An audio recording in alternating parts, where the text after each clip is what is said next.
ఎవరి పిల్ల మిస్టరీగా ఉంది. తన పేరు చెప్తుంది కానీ మదర్ ఫాదర్ పేరు చెప్పదు. ఎలా కనుక్కోవడం? సడన్ గా నిద్రలే పడిగైతే చెప్పేస్తుంది.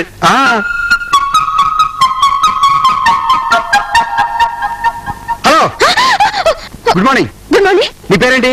స్వప్న. మీ డాడీ పేరేంటి? స్వప్న డాడీ. మీ మమ్మీ పేరేంటి? స్వప్న మమ్మీ. మీదే ఊరు? స్వప్న ఊరు.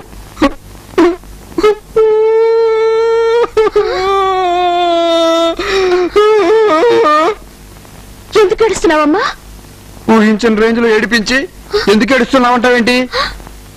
ఆఖరి రక్ష ఏమన్నా? టీ. నాకు టీ కావాలి. టీ కావాలా?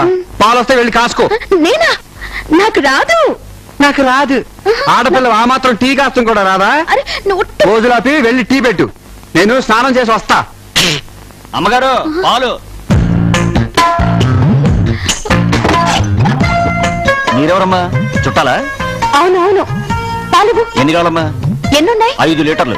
5 లీటర్లు లేవు. 5 లీటర్ల పాలా? ఎందుకమ్మా? ఇద్దరికి టీ కావాలి కదయ్యా. 2 మనుషులకి 5 లీటర్ల పాలా? గిన్నె తీసుకురమ్మా, పోస్తాను. గిన్నె డబ్బాతో ఇచ్చే. డబ్బా సరే తీసుకోండి అమ్మా, నేను రేపు వచ్చి తీసుకెళ్తాను. టీ కాసావా? కాస్తున్నా. అయ్యి బాబోయ్, ఇన్ని పాలేంటి? ఊరందరూ కాస్తున్నావా? నాకు అదే పని, మనిద్దరికే. అయ్యో, టీ కాయడం ఇలా కాదు. ఈ టీ తాగటం నా వల్ల కాదు. నేను 3-4 ఉద్యోగ ప్రయత్నాలు చేసి వస్తాను. ఇంట్లో సరుకులు ఏవి లేవు. తెచ్చుకుని ఫుడ్ అయినా సరిగా ఉండు.